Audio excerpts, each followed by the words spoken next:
China's auto retail runs on several playbooks: direct OEM stores, agency hybrids, and classic forest dealers. Zhongsheng play the forest role at scale, titled to premium international marques. The landscape is shifting. Price wars, agency direct pilots, thinner new car margins. The real profit pools sit in aftersales and F&I, where density and execution matter. Here is the plan. Map the model, then read the numbers and ask the key question.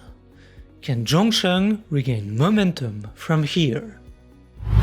Zhongsheng's story starts in 1998 in Dalian with Toyota and Nissan. Very early on, they also secured dealer rights for Lexus and Audi in China, which positioned them right away as a premium-oriented forest operator. In 2010, the group went public on the Hong Kong Stock Exchange.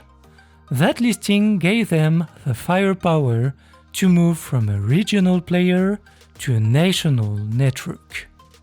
Today, Zhongsheng operates about 423 dealerships across 25 provinces and more than 110 cities.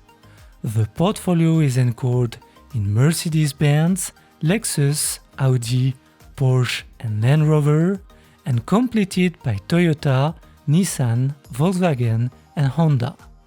In short, it's the classic forest package: new car sales, after-sales service and parts, plus finance and insurance.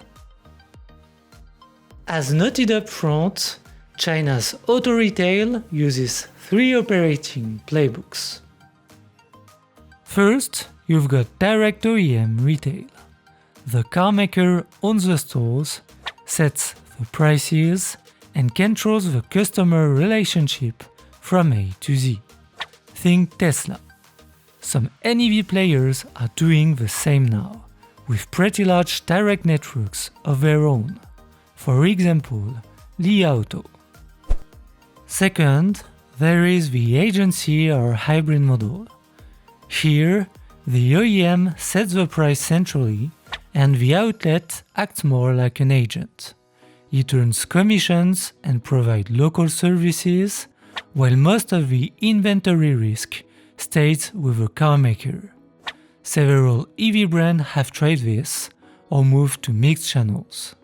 A good example is Xpeng, which has been shifting from pure direct sales to dealer stores to expand its footprint and cut operating costs. And third, the classic dealer forest format: sales, service, spare parts, survey. This has been the backbone of China's auto retail for the last 20 years. Dealers hold the new car inventory, margins on vehicle sales are thin, and the real money is made in after-sales and in F&I. This forest battlefield is where Zhongsheng plays at scale, which is why the economics of service and F&I matter so much for the rest of the story. Before the numbers, here is how Zhongsheng makes money. New cars bring in the traffic and showcase the brands. They are about 75% of 2024 revenue, mostly premium, Mercedes-Benz. In a price war, margins on new cars are very small or negative, so their real role is to keep volume, keep OEMs happy, and fill the workshops. Used cars turn trade-ins into profit, as long as around 38% of buyers trade in their old car. Stock turns fast, and customers stay in the ecosystem. After sales, service, parts, body and paint is the real profit center. Less revenue, but most of the gross profit and a stabilizer for EBITDA. Accessories and other products just help keep customers and add extra margin. Commissions from finance, insurance, and registration don't show in revenue, but they add about 4.2 billion RMB to EBIT in 2024.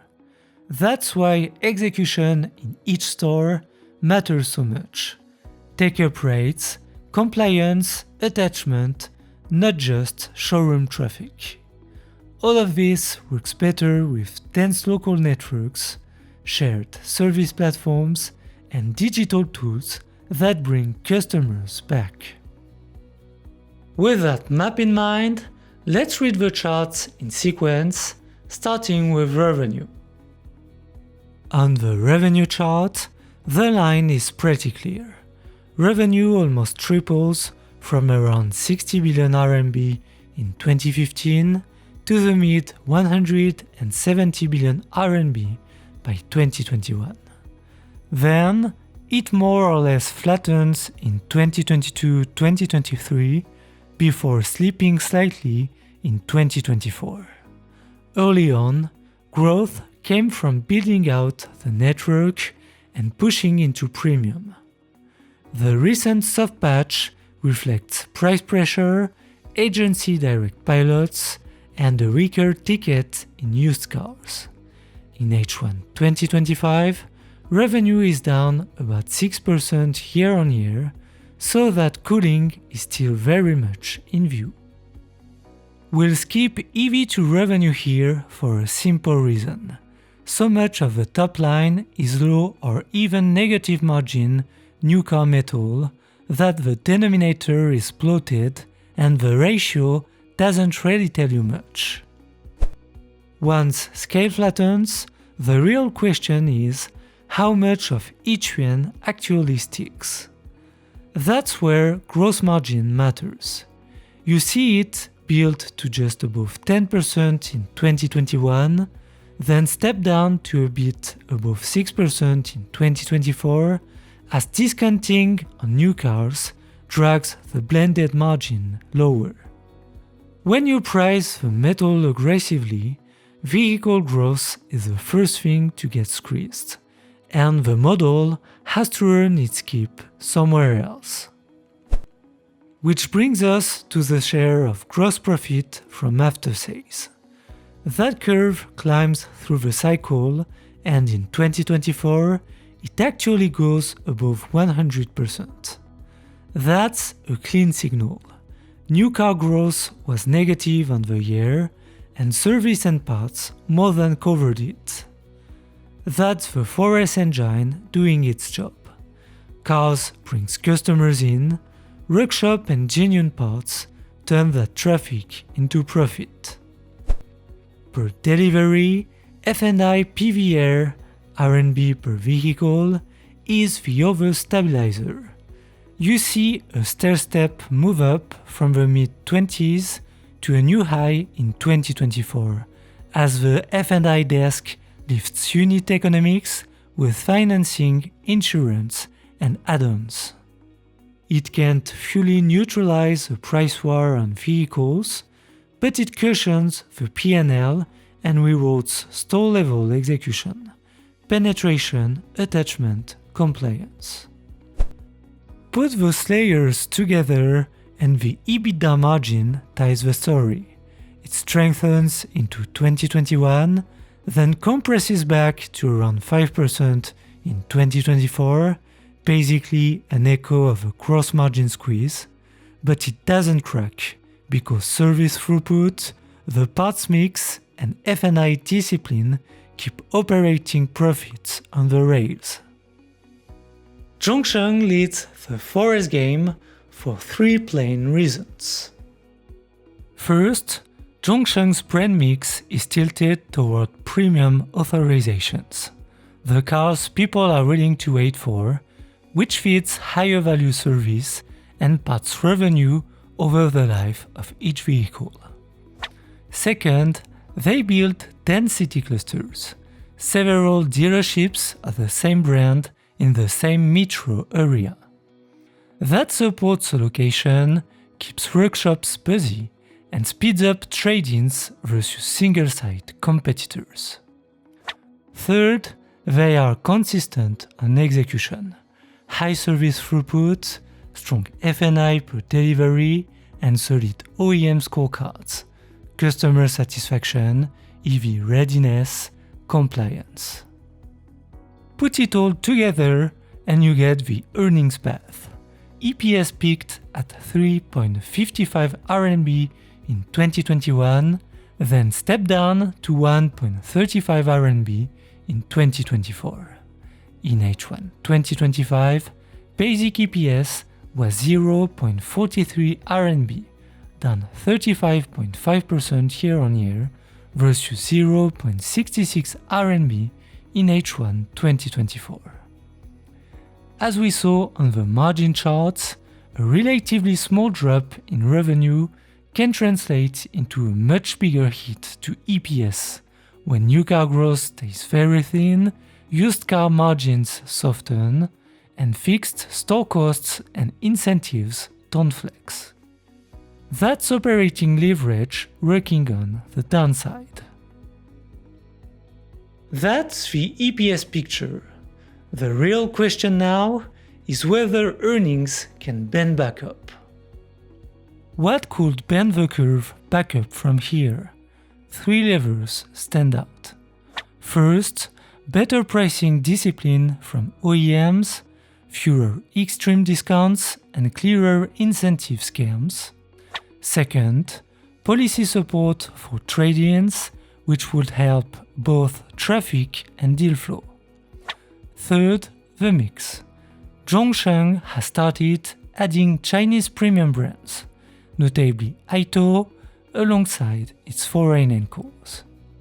If those models sell through, the front end hurts less and F&I has more to work with, on top of the service engine we've already seen. From here, the question is whether the balance sheet and asset base are strong enough to carry the business through this down cycle and into any potential rebuild. So let's look at PPE per share, leverage, cash generation, and valuation. On PPE per share, the line goes from about 3.8 CNY in 2015 to around 7.3 CNY in 2024, with a clear step up around 2020-2021. That's mainly investment in base and workshop capacity, collision, parts, EV readiness. The small dip in 2024 just means new opening slowed and depreciation ran a bit ahead of capex. On the right axis, market cap to tangible equity tells the opposite story, a T-rating from roughly 7x in 2020 to about 1x in 2024 and below that on today's spot.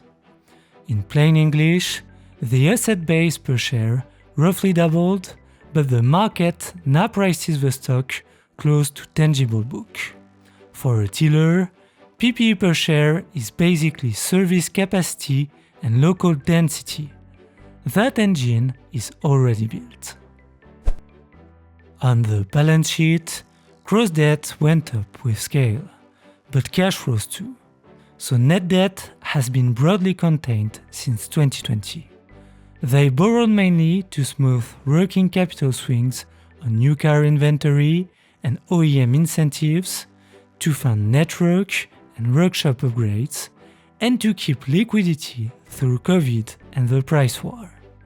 Leverage sits around 2x net debt to EBITDA and interest cover around 7x, tighter than at the peak, but still very manageable for a group with recurring after-sales cash flow. Returns have taken the hit. Return on equity dropped to about 6.9% in 2024, which is very low versus the group's own history. Capex peaked in 2021 and then normalized as most workshop and EV readiness spending was done. At the same time, working capital days widened and new car inventory days stretched, with slower sell-through and incentive timing locking more cash into stock. That feeds straight into free cash flow, roughly 5.8 billion RMB in 2021, down to about 1.2 billion RMB in 2024, or around 0.48 RMB per share. The price to free cash flow multiple jumped mainly because free cash flow shrank, not because the market re-rated the equity. Read it this way: with capex now normalized, any free cash flow rebuild depends mostly on working capital and inventory days coming back toward normal. Shareholder returns have been consistently maintained over the last decade. Post-2021, as earnings softened, management lifted the payout ratio to keep the check steady. It stands at 47% in 2024, which is still reasonable and translates into a 5.7% dividend yield at today's price.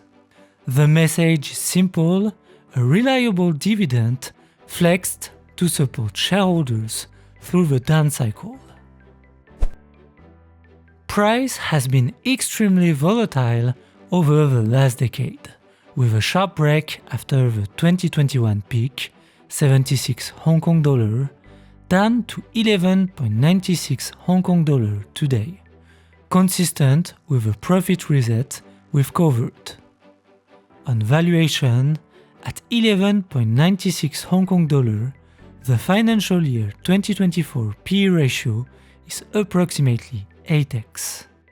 If we replace H1 24 with H1 25 to form an LTM run rate, EPS goes from 1.35 RMB to 1.11 RMB, which lifts the multiple to approximately 9.7x. Zhongsheng is a premium-titled forest operator that builds scale the hard way. It was one of the first to secure top-tier authorisations, Lexus, Audi, then the broader German set. It focused on dense city clusters, and it learned how to monetize the relationship over the whole life of a car: service, parts, body and paint, plus disciplined F&I. In its niche, that combo made Zhongsheng the reference player: national reach, strong OEM scorecards, and a workshop footprint that does the real learning while the front end brings the customer in. The weak spots are clear since 2021. New car margins have been crushed by the price war, sometimes even turning negative. Demand for foreign premium has softened, domestic tech premium brands have taken share, consumer confidence has been hit by the property slump, and carrying stock has become heavier. There is also a structural layer. Foreign brands dominated in ICE, but Chinese cities are tightening air quality rules, and many foreign OEMs still lag local players on EV software, ecosystem, and cost. If foreign share keeps sliding, pressure on the front end doesn't go away. On the positive side, Beijing is trying to calm the competition, and Zhongsheng has started to rebalance with Chinese premium brands in the mix, notably AITO, which can help stabilize sell-through. On valuation and prospects, the setup is undemanding. The shares trade on a single-digit earnings multiple with a solid dividend. This is a high-risk, high-return setup. If discounting comes down even a bit, Chinese premium brands scale through the network and consumption stabilizes, earnings can rebuild from a low base. If price pressure drags on and foreign demand keeps fading, profits will stay heavily reliant on after-sales and the equity can remain stuck. My take at today's price, the risk-reward is acceptable for a patient recovery case, backed by the service and F&I engine, plus some upside from Chinese premium exposure. But it's not a quick turnaround, and the path still depends on pricing discipline and the demand mix. Thanks for watching this deep dive until the end. If you found it useful, feel free to like, subscribe and share. And if you want to dig deeper into China's auto ecosystem, check out my CATL video, the global leader in EV batteries.